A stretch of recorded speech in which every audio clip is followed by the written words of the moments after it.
లకు సంబంధించినటువంటి సోదర సోదరీమణులకు పాత్రికేయ మిత్రులకు అందరికీ కూడా పేరు పేరు నమస్కారాలు. అర్బన్ ఏరియాలో దాదాపు హౌస్ సైట్స్ గురించి పదే పదే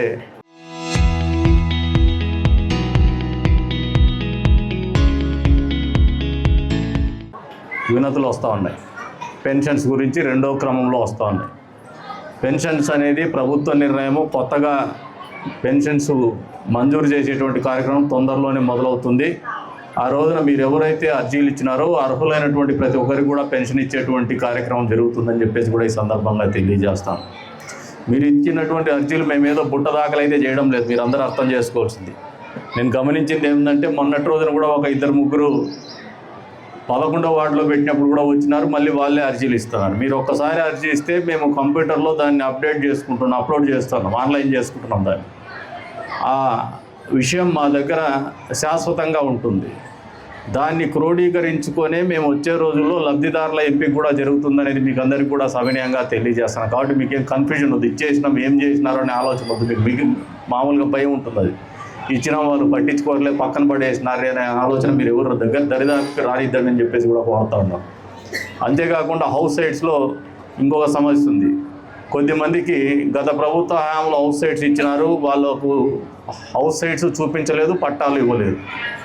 వాళ్ళు దాదాపు ఇందాక కమిషనర్ గారిని తహసీల్దార్ గారిని అడిగితే ఈ మున్సిపాలిటీలో ఒక 500 మంది దాకా అటువంటి లబ్ధిదారులు ఉండొచ్చు అని చెప్పేసి వాళ్ళు ఇబ్బంది పడుతున్నటువంటి పరిస్థితులు అర్థం చేసుకొని తొందరలోనే ఒక నెల రోజుల కాలంలోనే వాళ్ళందరిది డేటా తీసుకొని వాళ్ళకి హౌస్ సైట్స్ కూడా ఎంపిక చేసి 1-2 మీటింగ్లు వాళ్ళతో పెట్టుకొని దాంట్లో నిజమైనటువంటి లబ్ధిదారులు ఇళ్ళ స్థలం రానటువంటి వాళ్ళు ఎవరున్నా కూడా ఎంపిక చేసేటువంటి కార్యక్రమం మే చివరి 30వ తారీఖు లోపల పూర్తి చేస్తాం. ఆ 400-500 మందిలో ఎంతమంది అయితే నిజమైనటువంటి లబ్ధిదారులు ఉన్నారో అందరికీ కూడా ఇంటి పట్టాలు అందజేస్తామని చెప్పేసి కూడా ఈ సందర్భంగా తెలియజేస్తాం.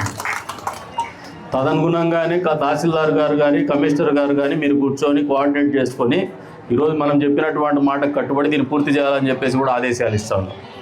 అంతేకాకుండా పెన్షన్ల గురించి కూడా మీకు చెప్పినాను. ఇంకా కొద్దిమంది హౌసింగ్ గురించి ఎవరైనా ఉంటే టిట్కో హౌసెస్ది కూడా మనకు ఒక కన్ఫ్యూజన్ ఉంది. టిట్కో హౌస్ అంటే గట్ల దగ్గర కట్టిండే ఇల్లు.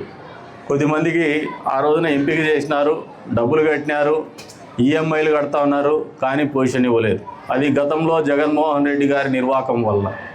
ఇప్పుడు మొన్న టెండర్ పిలిచినాం, ఒక 15 రోజులు అవుతా ఉంది.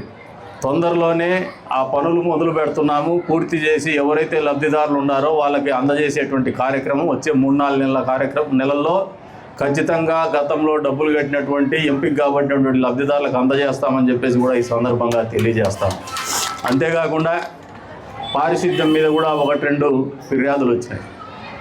కమిషనర్ గారికి కూడా పారిశుద్ధ్యం మీద ప్రత్యేకమైనటువంటి దృష్టి పెట్టండి అని చెప్పేసి కూడా తెలియజెప్తున్నాం. అంతేకాకుండా పారిశుద్ధ్యం అనేది ప్రత్యేకించి స్లమ్స్లో కావచ్చు, 9, 10, 11 ఇక్కడ పేదవాళ్ళు ఎక్కువగా ఉండేటువంటి ప్రాంతం ఇది. ముస్లిం కమ్యూనిటీ కూడా ఎక్కువ ఉండేటువంటి ప్రాంతం ఇది, 12వ వార్డు. వీటి మీద చిన్న చిన్న ఇరుకైనటువంటి సందర్భంలో ఉంటారు. వీళ్ళు కాలువల మరమ్మతులు కానీ శానిటేషన్ కానీ ప్రత్యేకమైనటువంటి శ్రద్ధ పెట్టమని చెప్పేసి కూడా కమిషనర్ గారికి వేదిక మీద నుంచి తెలియజెప్తా ఉన్నాం. మీకు ఏదైనా సమస్య ఉంటే మీరు మా దగ్గరికి రావాలని ఏమనుకోవద్దండి. మీరు ఫోటో కొట్టి వాట్సాప్ పెట్టి ఎక్కడ ఏ ప్రాంతంలో ఉందని చెప్పేసి పంపించినా